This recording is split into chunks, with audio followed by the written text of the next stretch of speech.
My dear students, দেখো আমরা করছি ত্রিভুজ ও চতুর্ভুজের ক্ষেত্রফল ও পরিসীমা। তো আমরা আগের ক্লাসে একটা চতুর্ভুজের কর্ণের দৈর্ঘ্য, তার ক্ষেত্রফল, তার পরিসীমা কিভাবে নির্ণয় করব সেই ফর্মুলাগুলো ডিরাইভ করা শিখেছি এবং দু একটা অঙ্কও করেছি। তো আজকে আমরা সেরকম আরও কিছু অঙ্ক করে নেব।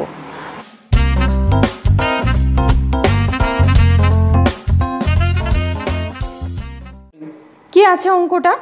তোমরা স্ক্রিনে দেখো, অঙ্কটা দেখতে পাবে। 1200 বর্গ সেমি ক্ষেত্রফল বিশিষ্ট একটি আয়তক্ষেত্রাকার জমির দৈর্ঘ্য দেওয়া আছে 40 সেন্টিমিটার। তাহলে তার কর্ণের উপর অঙ্কিত বর্গক্ষেত্রের ক্ষেত্রফল কত সেটা আমাদের নির্ণয় করতে হবে। তো চলো দেখে নিই কি বলছে। আয়তক্ষেত্রাকার জমি, তার ক্ষেত্রফল দেওয়া আছে। তো আমরা কি জানি যে আয়তক্ষেত্রের ক্ষেত্রফল সমান কি হয়? আয়তক্ষেত্রের ক্ষেত্রফল সমান কি হয়?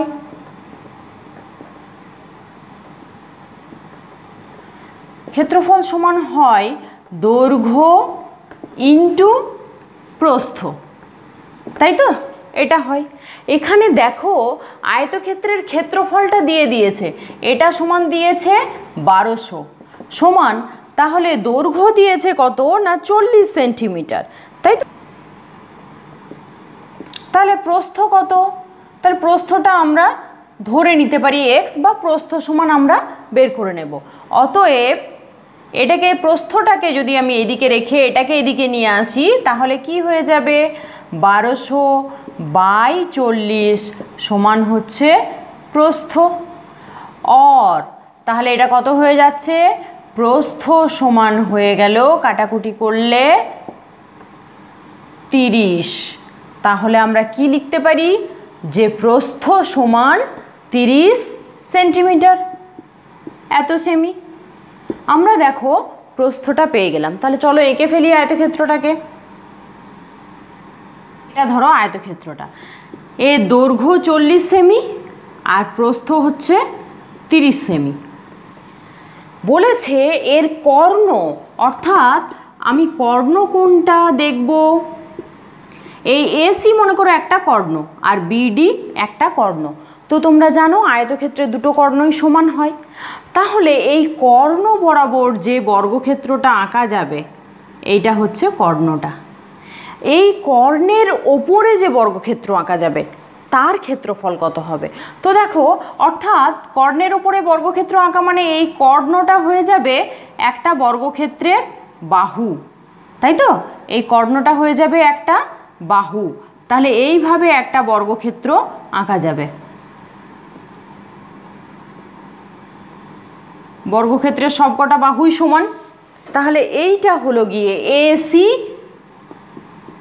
ইএফ মনে করো, এইটা হবে অঙ্কিত বর্গক্ষেত্র, তার ক্ষেত্রফল আমাদের বের করতে হবে। তাহলে কি দরকার? আমাদের প্রথমে কর্ণ দৈর্ঘ্যটা দরকার। তো আমরা জানি যে কর্ণের দৈর্ঘ্য সমান কি হয়? আয়তক্ষেত্রের কর্ণ দৈর্ঘ্য সমান, আয়তক্ষেত্রের কর্ণ সমান কি হয় না √ওভার অফ দৈর্ঘ্যের স্কোয়ার, দৈর্ঘ্যের স্কোয়ার প্লাস প্রস্থ স্কোয়ার, এটা হয়। তাহলে চলো মানগুলো বসিয়ে দিই। এটা তাহলে পাচ্ছি কত?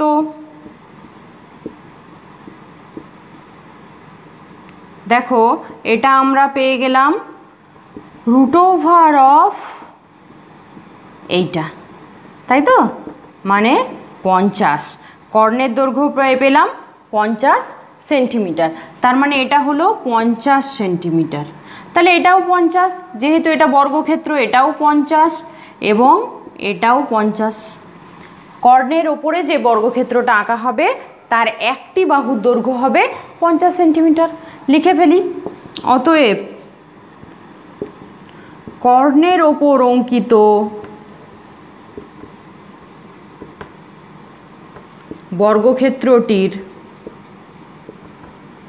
বর্গক্ষেত্রের একটি বাহুর দৈর্ঘ্য সমান কত?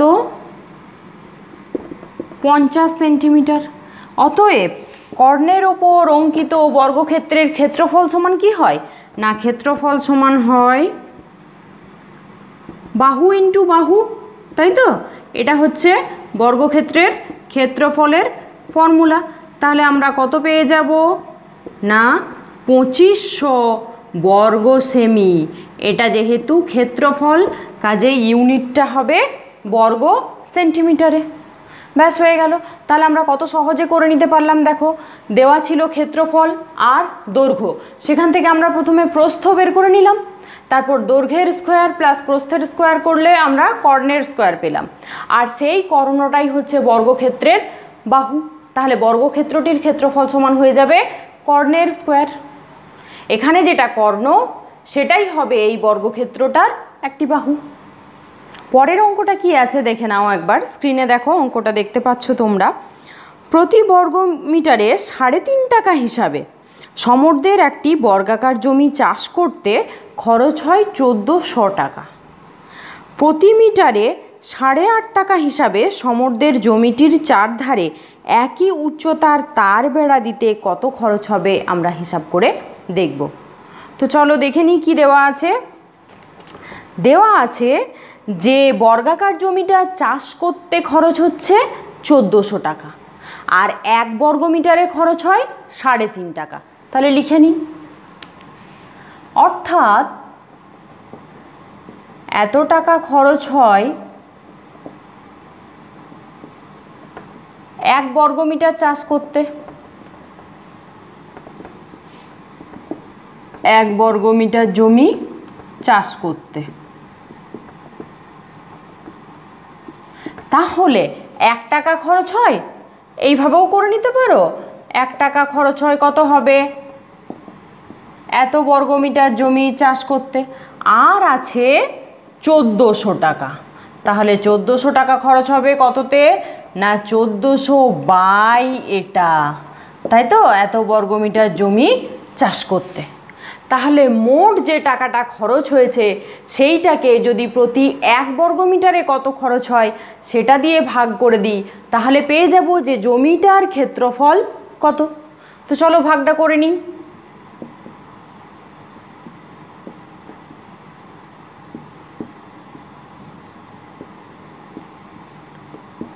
দেখো, তাহলে জমিটার ক্ষেত্রফল দাঁড়াচ্ছে 400 বর্গ মিটার। কত দাঁড়ালো? 400 বর্গ মিটার। এরপর দেখো আমরা কি করব। বলছে যে জমিটি 8.5 টাকা হিসাবে চারধারে বেড়া দেওয়া হবে। কি বলেছিলাম? বেড়া বা পাঁচির বা বাউন্ডারি দেওয়া মানে তার পরিসীমা বরাবর দেওয়া, তাই তো? অর্থাৎ আমাদের বের করতে হবে তার পরিসীমা। তো জমিটি কেমন? না, বর্গাকার। তাহলে বর্গক্ষেত্রের ক্ষেত্রফল পেলাম এত বর্গ মিটার। অতএব লিখে নিই বর্গাকার জমির ক্ষেত্রফল সমান 400 বর্গ মিটার। অতএব বর্গাকার জমির একটি পাশের দৈর্ঘ্য বা একটি বাহুর দৈর্ঘ্য, একটি বাহুর দৈর্ঘ্য সমান কি হয়? দেখো, ক্ষেত্রফল মানে হয় বাহু ইন্টু বাহু। তাহলে একটি বাহু সমান কি হবে? না, রুট ক্ষেত্রফলটা। ক্ষেত্রফলে রুট করলে আমরা পেয়ে যাব। তাহলে কত পাবো?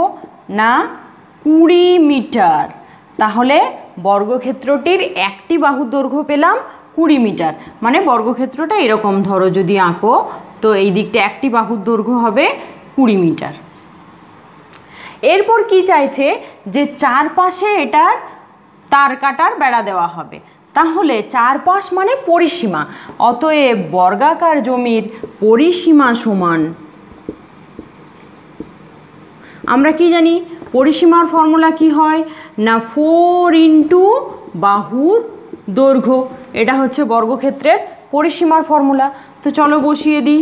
অর্থাৎ 4 ইন্টু বাহুর দৈর্ঘ্য কত? 20 মিটার। তাহলে এটা হয়ে গেল টোটাল 80 মিটার। এরপর কি বলছে? 1 মিটার বেড়ার জন্য খরচ হয় 8.5 টাকা। তাহলে 80 মিটারের জন্য কত খরচ হবে? চলো বের করে নিই। অতএব প্রতি মিটার 8.5 টাকা হিসাবে 80 মিটার বেড়ার জন্য খরচ হবে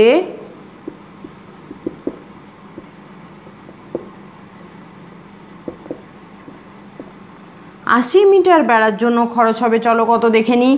তাহলে 80 ইন্টু এটা এত টাকা। তাহলে চলো আমরা গুণটা করে লিখে ফেলি।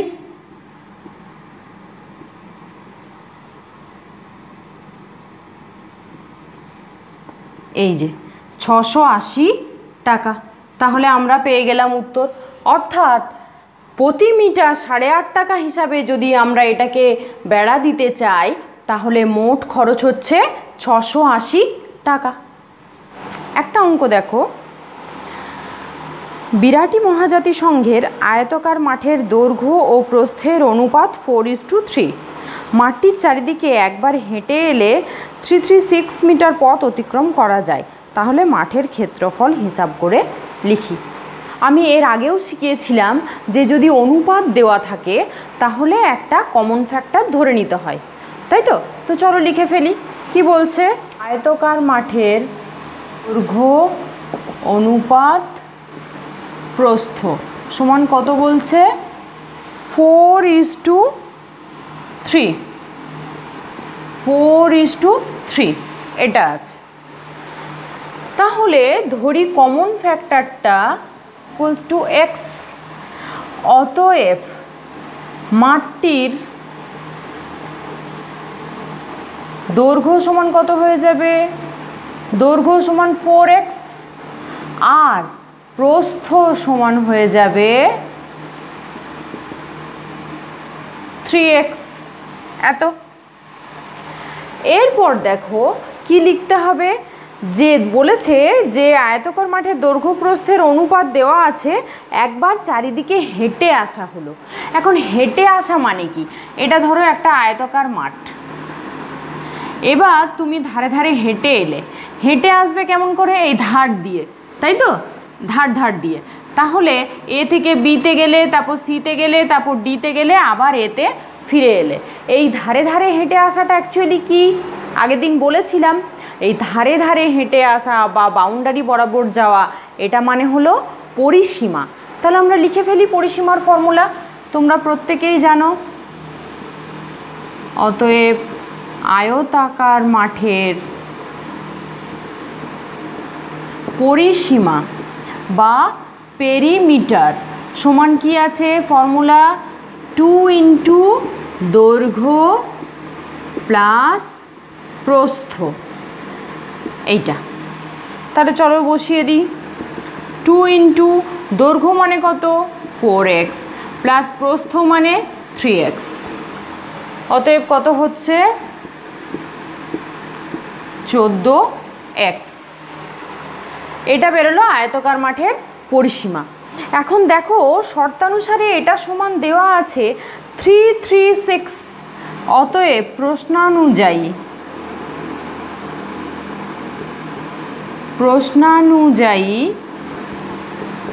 14x মানে হচ্ছে 336 মিটার, তাই তো? অতএব x ইকুয়ালস টু কত হয়ে যাচ্ছে? 14 দিয়ে ভাগ করো, 24। তাহলে আমরা পেয়ে গেলাম x এর ভ্যালুটা 24। অতএব আমরা লিখে নিতে পারি, তাহলে এখানে কি লিখব? অতএব দৈর্ঘ্য সমান হচ্ছে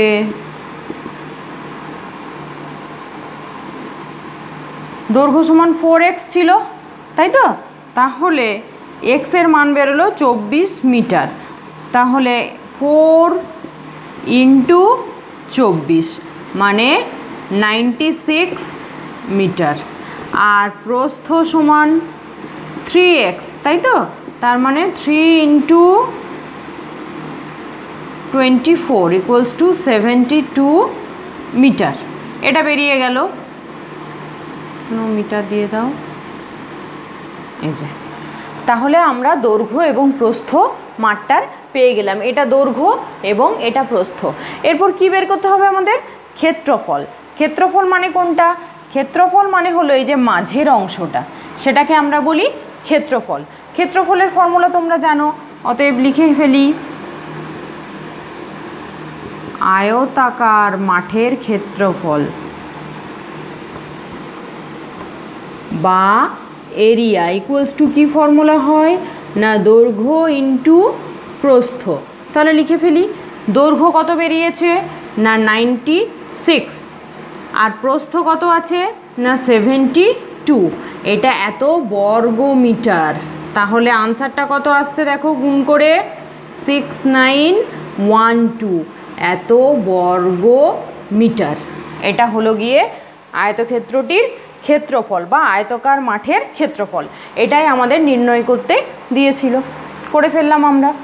তাহলে আজকে তোমাদের এই অবধিই থাকলো। পরের দিন আমরা আরও নতুন অঙ্ক নিয়ে আসব। তাহলে তোমরা দেখতে থাকো ভিডিও এবং পরের দিনের অঙ্কগুলোও তোমরা করতে থাকবে। তোমরা খাতা পেন নিয়ে রেডি থাকবে, এই সমস্ত অঙ্কগুলো প্র্যাকটিস করবে। দরকার হলে ভিডিওটাকে পজ করে অঙ্কগুলো করে নেবে। তোমরা ভালো থেকো এবং সুস্থ থেকো।